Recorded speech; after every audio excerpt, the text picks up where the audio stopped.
Bienvenue dans notre exploration de Dessin Tech. On va parler de cette idée d'Homo Faber, l'humain qui crée, qui façonne avec la technique. Et Dessin Tech, ce forum en ligne, c'est un peu ça, mais en version numérique. Aujourd'hui, on regarde comment ça fonctionne à l'intérieur. Alors, juste pour préciser, nos infos viennent directement du forum, des annonces, des discussions internes. Exactement. On se base sur ce qui est dit sur la plateforme pour bien comprendre son esprit et son fonctionnement. Et notre mission, si on peut dire, c'est de distiller l'essentiel pour que chacun comprenne comment naviguer, comment utiliser au mieux ce forum, qui tourne sur Discourse d'ailleurs, une plateforme assez connue. D'accord. Alors concrètement, si on veut ne rien manquer d'important sur ce forum, comment on fait? La première chose, c'est de bien régler ses notifications. C'est la base. Oui. Mais ça va plus loin, on peut vraiment suivre des choses spécifiques, Ah oui, comme quoi par exemple? comme des sujets qui nous intéressent particulièrement, ou des étiquettes, mettons AutoCAD si on a des questions sur AutoCAD, ou même suivre d'autres membres. D'accord, on peut choisir qui on suit.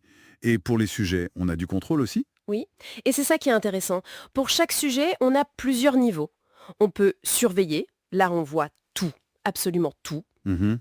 On peut suivre, ça nous montre les noms lus et quand on est mentionné, c'est un bon équilibre. Ok. Il y a aussi normal, où on ne voit que les mentions. Et puis en sourdine, si un sujet nous intéresse plus du tout. Pratique pour éviter d'être noyé sous les infos. Et il y a aussi les signés avec rappel, j'ai vu ça. Tout à fait. Pour mettre un sujet de côté et y revenir plus tard. C'est vraiment pensé pour gérer le flux. Très bien. Et au-delà de la gestion de l'info, il y a cette histoire de niveau de confiance, c'est ça, hein? Oui, c'est un aspect central de la communauté. C'est un système de progression de 0 à 4 Basé sur quoi? sur la participation. Plus on lit, plus on contribue, plus on interagit de manière positive, plus on monte en niveau. L'idée, c'est d'intégrer les nouveaux en douceur et de récompenser l'engagement constructif. D'accord. C'est une sorte de gamification de la participation. On peut voir ça comme ça, oui. Au niveau 0, nouveau, on est un peu limité, pas de messages privés tout de suite, moins de liens ou d'images possibles. C'est aussi pour la sécurité. Logique. Et après? Après, en lisant un peu, en postant quelques messages, on passe niveau 1, base. Là, on débloque les MP, on peut charger plus de fichiers, les fonctions essentielles, quoi. Ok. Ensuite, avec un engagement plus régulier, on arrive au niveau 2, membre, et 3, régulier. Là, on a plus de possibilités, inviter des gens, éditer ses messages plus longtemps. Le niveau 3 donne même accès à des outils de modération légère, comme recatégoriser des sujets. Ah oui, donc la confiance se gagne et donne des responsabilités. C'est exactement ça. Ça montre que la communauté valorise les membres fiables et actifs. Le niveau 4, leader, c'est plus rare. C'est une promotion manuelle pour les vrais piliers. Compris. Donc l'activité positive est encouragée. Et pour se présenter, le profil personnel? C'est important aussi, oui. On peut personnaliser son profil, mettre une photo. Via Gravatar, c'est suggéré, non? Oui, c'est une option pratique parce que ça synchronise l'avatar sur plusieurs sites.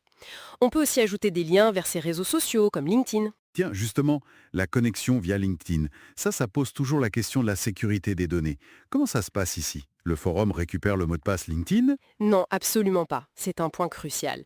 Le système utilisé, c'est OAuth 2.0. C'est-à-dire? C'est-à-dire que quand on clique sur «Se connecter avec LinkedIn», on est redirigé vers LinkedIn qui demande l'autorisation de partager certaines infos précises. Le nom, l'email, la photo, ce genre de choses. D'accord. Mais le mot de passe, jamais. LinkedIn renvoie juste un jeton sécurisé, temporaire, au forum pour confirmer l'identité. C'est une méthode standard, très sûre. On garde le contrôle depuis les paramètres LinkedIn. Ok, c'est rassurant. Donc, personnalisation, connexion sécurisée. Et pour que tout se passe bien, il y a des règles, j'imagine. Bien sûr, il y a des lignes de conduite claires. Le forum se veut un lieu civilisé, constructif. Les bases du savoir-vivre en ligne, en somme. Oui, critiquer les idées, pas les personnes, rester courtois, améliorer la discussion plutôt que juste poster pour poster, est très important. Signaler les problèmes via les drapeaux. Mhm. Et évidemment, ne publier que son propre contenu ou du contenu pour lequel on a les droits. Le respect, c'est la clé et c'est lié au niveau de confiance. Un comportement positif fait progresser. Parfait.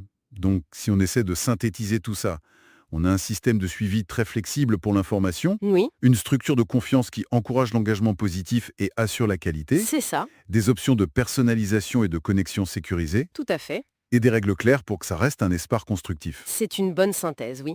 Et ça m'amène peut-être à une dernière petite réflexion. Je t'écoute. Cette structure par niveau, qui est très efficace pour encourager une participation, disons, mesurable, ordonnée, est-ce qu'elle ne pourrait pas involontairement un peu orienter le type de contribution qu'on voit? Hmm, intéressant. Sur une plateforme dédiée à la conception, à l'innovation technique, comment on trouve le juste équilibre entre cette gamification, cette mesure de l'activité, et la pure liberté créative, qui est peut-être moins facile à quantifier, mais tout aussi essentielle? C'est une excellente question. L'équilibre entre structure et spontanéité. Voilà. C'est une question ouverte, je pense, sur la dynamique de ces communautés en ligne dédiées à la création. Quelque chose à méditer.